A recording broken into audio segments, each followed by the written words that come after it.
Welcome to Buffalo Campday Recap. I'm Thad Brown along with AJ Feldman. Practice number 7 all set here at St. John Fisher this morning, and it was, AJ, brutally hot. I talked about the heat after the practice Tuesday as being the worst of camp, and that was for like the last half hour. This practice, start to finish, was as unbearable a practice as I can ever remember here. Yeah, it was a hot one there for sure. We saw multiple players seemingly going to the medical tent, going to the cold tub. That's what we kind of assume it was. No incidents with any players. Obviously, Alec Anderson went to a local hospital on Tuesday. He was back on the field today in full pads, so doesn't seem to be any sort of a long-term issue. But no, it was hot out there today. We had some fans needing some medical attention. Some stretchers apparently were being utilized there to help people out. So, no, it was definitely a hot one out there today. Not fun at all. And I'm sure even less fun if you were wearing pads and if you were participating in this particular practice. You know, it's probably the least fun for Billy Buffalo. Yes. He was still out there today doing his thing, and man, that must be a billion degrees in there. I don't know who I was talking to the other day. One of the members of the media, and I'm not giving enough credit, was going to be a character at some amusement park. And they said that the way that works is you only spend a half hour in the costume. The way that, whatever this amusement park was, the policy was you do a half hour in the costume, you do a half hour walking around with a person in the costume, and then you do like an hour at lunch, and then you go back in the costume again. So, not that it makes it better, because it ain't fun in there, and it smells even worse. But yeah, Billy Buffalo should get a turkey burger at the end of the show. We'll figure that out later. Anyway, let's talk football. How about that? Sure. You talk about Alec Anderson and guys who were not able to finish practice today, Anderson on Tuesday. That goes also for the safety position, which seemingly cannot stay healthy in general. We found out today that Cole Bishop will be week to week with a shoulder injury. He was on the field today, looked fine. You know, no hint of an issue, no slings, no bandages. You definitely could tell, though, as he's just walking around, one arm was like walking like normal. I believe it was his left arm, his shoulder there, was kind of still the entire time. So it certainly seemed like he was favoring it, but certainly a good sign that he's not in a band or a cast or anything like that. So the Bills have Kareem Jackson, who they brought in a couple days ago. Terrell Burgess had his first practice on the field today, was with the thirds we saw, the third team. Now, while Jackson has been a starter forever, Burgess has been a reserve guy primarily, a lot of special team snaps. So even with the injuries, I don't expect him to be challenging Taylor Rapp for a spot. Yep. But he's going to certainly at least be a camp body, if not potentially more. And, you know, it's an issue. I mean, the Bills were already coming into the season with safety being in a position that you have to totally reconfigure because Micah Hyde and Jordan Poyer are gone. And now the guys you're trying to reconfigure with are, you know, dropping like flies. Bobby Babich, I'll give him credit. You know, he's like, look, this is the NFL. We get paid as coaches to figure this out. And he's going to be earning his money the next few weeks here. Yeah, and that was the thing with this position group going into camp. Yeah, they might not have a stud. They might not have all-pro Poe. They don't have Micah Hyde. But they've got guys. They got options. Well, now they don't have options. Right. They've got 2 guys healthy who you would feel remotely comfortable starting right now, and DeMar Hamlin and Taylor Rapp.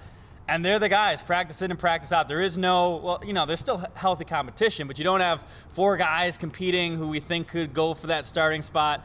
Right now we got 2, so it's, you know, a prime opportunity, certainly, you know, for Taylor Rapp, who's been in there the entire time. But for DeMar Hamlin, hello, you can't ask for a better opportunity than what he's got right now. Hamlin had a good day. We're going to talk about him a little later on today. Let's move it outside in the defensive backfield, though, to corner. Kyrie Elam keeps making plays. Red zone 7-on-7 today. Had a really nice pass breakup against Mac Hollins. Had a pass breakup on the next play, although it was Josh Allen scrambling around forever because there's no pass rush, and then Elam kind of just being in the way. Later on in the practice, did okay. Look, gave up a touchdown to Tyrell Shavers. The thing that strikes me about Elam and what I wanted to bring up today is not that he played any particularly well, but he keeps getting reps with the first team. You know, every single practice he gets a chunk. He's getting rotated in. You know, Christian Benford, the one sitting down more often than not, as you might imagine. I'm not going to tell you that Elam has a chance to be a starter, but whatever confidence the Bills wanted to see and get out of him coming into this season, I got to think they're there and more because they keep putting him out there with the ones and he keeps, at the very least, looking like he belongs. Yeah, and you talk about salary cap and money, things like that. Who needs an extension coming up soon? Rasul Douglas. Yeah. So perhaps this is a chance to prove himself. Another sink or swim moment. All right, can he, is this our last chance with Kaiir Elam? Can he be a guy in the future where he can actually be a piece in a defense? Or is Douglas a guy that we need to really prioritize getting this money over here? So, no, he's had a very Kaiir Elam training camp. Probably more good than bad. Yeah, better. But the Kaiir Elam training camp experience so far has been flag, allow a pass. And this year he's been making plays. Look, the flags have been there. There still have been some, exactly. Yeah. But he's making more plays there for sure. And he was dealing with injuries last year. He keeps trying to get in the right headspace. So maybe this is the year he finally pulls it all together. On offense, let's talk about a couple of receivers. I'm going to mention Khalil Shakir, who had a couple of big catches today. Had a seam ball in another red zone. This was a full team drill. Beat Taron Johnson, great catch. Had a 3rd and long conversion in a drill where the offense has to move the ball. And Shakir hasn't been spectacular, but he's been really good and really dependable. And a guy who looks like the guy who ended the season last year as you can put him out there in a variety of roles and the guy's going to keep making plays. The receiver you want to talk about is the new guy and the guy who you can't really kind of get a handle on where he's going to line up play to play. Yeah, Curtis Samuel, he's been doing a lot of different things. They've been using him like you should be using Curtis Samuel. They've been getting him out in motion. They've been getting him in the backfield. Today he was in the backfield for one of the plays, and he scored a rushing touchdown. You almost tweeted out there was James Cook because it looked like a James Cook-esque play. Also because it was a single digit. If Samuel was 85, I would have known who that was. Yeah. But no, they're using him in all these different ways, and Josh Allen talked about it after practice. If you can make the defense think a little bit more, either, during the week prior, planning for that type of thing, figuring out where he's going to be during a game. When he's in the huddle, you don't know for sure where he's going to be, and that's a dangerous weapon for a defense. It can be really easy if he's out in the backfield to get a linebacker on him, get a slower safety on him, and now, boom, you've got a matchup that Josh Allen is targeting right from the start. So, another solid development for Samuel. He keeps trying to find ways to make plays there. And we've talked about it before that this offense is going to succeed almost primarily by fooling guys. They don't have that elite one-on-one guy. Now, Kincaid could develop into that. Keon Coleman could develop into that. But you can tell by the way they use their formations, the Samuel point, even some of the compacted formations, which force defenses to pick and choose. This is going to be a blocker on the edge or a receiver. That's how they're going to make their money on offense this year. Defensively, go back to that side of the ball. Von Miller was really good on Tuesday, his first day in pads. Today was day 2. Not nearly as good. It was quiet. Part of that was because the Bills did a lot of run stuff today, so he didn't have a lot of opportunities. But in the battle with Spencer Brown, and that's all Von Miller's gone up against so far in padded practices in camp, today Spencer Brown got the win. And I talked about this with Carl Jones on Tuesday. As a defensive player, you don't need to win 80% of your snaps. If you get 1 sack a game, so 1 winning pass rush out of 25 or 30, you've got 17 sacks in a year, and that's a phenomenal year. So the fact that Von Miller today went like 0 for 7 ain't no big deal. But today, for those of you who are wondering, and a lot of us are, today was not a great day. And really no one on the pass rush much as it. It was a really solid day for the offensive line. I agree. Red zone work. They did do a lot of down the field stuff, some 3rd and longs, things like that. So Allen really wasn't under siege very much today.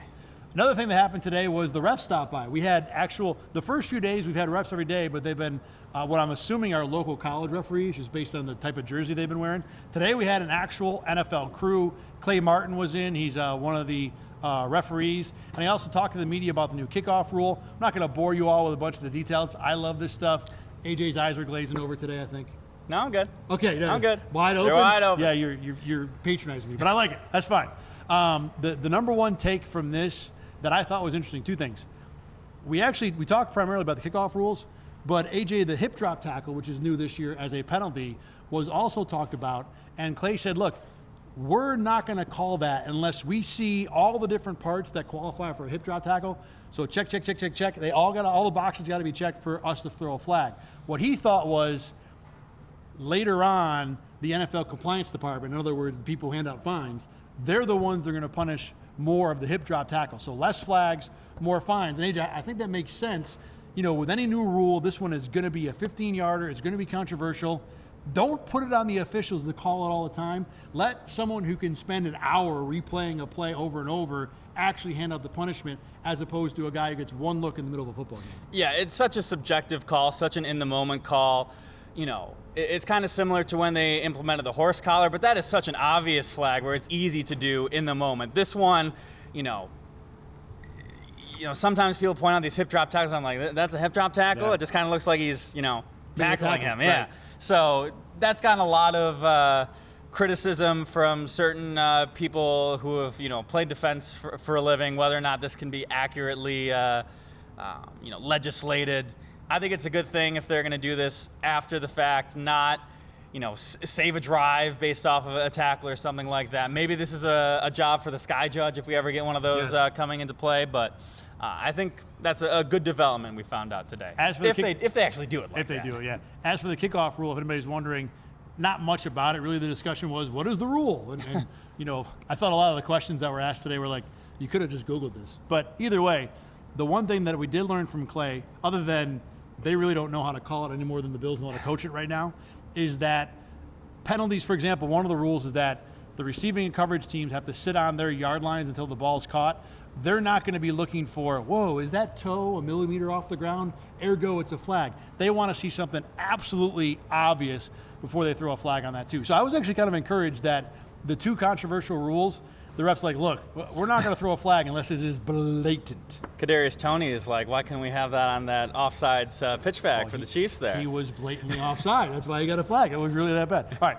Also at the podium today, Josh Allen spoke today. A lot of different topics. We talked about signing autographs for fans, getting ready for the return of the blue and red, the practice at the Bill Stadium tomorrow. But the thing that I thought was most interesting, and you and I have talked about this a lot, Connor McGovern and the snapping issues. I thought today had a pretty good day. Prior to today, it's been almost a mistake every single time. And Josh said, look, these things are going to take time. McGovern was just a guard like 2 seconds ago, and he's going to have to get used to being a center again. To which I say, sure, that makes sense. And look, no one's worried about it until he, has a problem with a snap against the Cardinals week 1. But I was still a little surprised with the issues they've had so far. It certainly has been a talking point, as we've talked about a lot. He also said that, it's hot out there. The ball's getting a little sweaty right now. He tried to take some of the blame, too, with his hands being sweaty. And that being said, look, Josh Allen doing the intangible things, taking the blame for Connor McGovern's snap issues, was quintessential Josh Allen, doing the right thing. But he did bring up a good point also, that you can work on this stuff all the time in the dorms, OTAs, mini camps. Until you're snapping that ball and somebody is trying to run you over. With pads on. Yeah, with pads. It's a whole new different ball game. So, they have some time to work this out. It's understandable that they're having some issues right now. It becomes a real issue if it's preseason or into the regular season. This is still a thing that we're talking about. But right now it's just something that we're, talking about during training camp podcasts. All right, let's get to our turkey burgers. Every single day after practice, we hand out our awards for good plays, good practices, good drills, whatever. AJ, you may go first with your first turkey burger for today. I will go with Mac Hollins. He had a great touchdown. Josh Allen was scrambling around, really didn't have anybody. Still didn't have anybody when he threw the ball. Christian Benford was draped all over him. He got flagged for it on the play, but somehow Hollins came up with that catch. Had a very excited after the fact, big animated celebration. But, a nice play from Matt Collins in the red zone, somebody who certainly is going to be a target down there, and comes up with a good play today. Hollins has been good. And, when you talk about real deep down the depth chart receivers, the Bills haven't had anybody, I don't think, at his level. I mean, Trent Sherfield, Jake Kumaro, those guys, I don't think they're going to be able to produce as much as Matt Collins can. And that play today, classic Josh Allen, where he sees a man-to-man defender with his back to the quarterback and literally will just throw the ball to the receiver and say, as long as I miss the defensive back, he can't see the ball and my receiver can, I'm going to make a completion, and Hollins got the ball. My first one's going to go to Quentin Morris, the hopefully for him, third-string tight end, maybe not, but he did make a nice diving catch today in red zone, full team for a touchdown. Morris has been mostly quiet this camp. Zach Davidson is really pushing him for a spot, but today he made a good play. I'm giving one to Zach Davidson. Had 2 touchdown catches in red zone work. We're going to have a story on him tonight at RochesterFirst.com. Started off his pro career, or not his pro career, his high school career as a punter. became a tight end eventually. He actually became the starting punter when their JV punter got suspended because he and a couple knuckleheads were going around and smashing mailboxes. So right before a game, he's like, all right, boys, who can punt this thing? And he had a 55-yard kick on his third time. He was the punter ever since, went to college to become a punter, and eventually they realized, hey, this dude's a 6'7" freak. Let's let him run some routes out there. And now he's an NFL tight end. Turkey burger for him today as well. I'm going to go with DeMar Hamlin, who had a couple nice plays. He totally shadowed Keon Coleman on a red zone 7-on-7 to force an incompletion. Had another one in team drills against Curtis. I think it was Shakir down the field. Don't matter who the receiver was. I just know that 3 made the play on a breakup.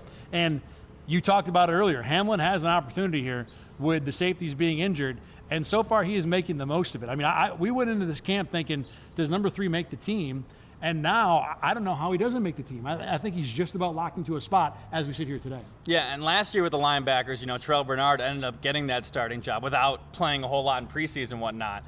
None of those linebackers last year could set up. It's Hamlin's job to try and take the most out of this opportunity. My final turkey burger, the run defense as a whole. The first team session, for the most part, was a lot of runs, some rollouts, things like that. Running game really got nothing going for the entire time. As much as the offensive line did really good pass protecting, the run defense definitely won in that first session there. I agree. All the run stuff the Bills offense did today, not much of it. There was one play James Cook busted out. Other than that, it seemed like the defense pretty much had that wrapped up. All right, that is all for us today. As always, you can watch and listen to Buffalo Camp Day Recap at rochesterfirst.com, on YouTube, and wherever you get your podcasts. Tomorrow the Bills are in the stadium. We will not have a Camp Day Recap then. The practice is at 5:30, kind of a 3/4 of a practice anyway for the most part. We will be back here at Fisher on Sunday, late morning workout. AJ and I are very excited to be able to sleep in for a little bit, but we will do Buffalo Camp Day Recap again on Sunday. For AJ Feldman, I'm Thad Brown. Thanks for watching and listening. We'll see you again in a couple days.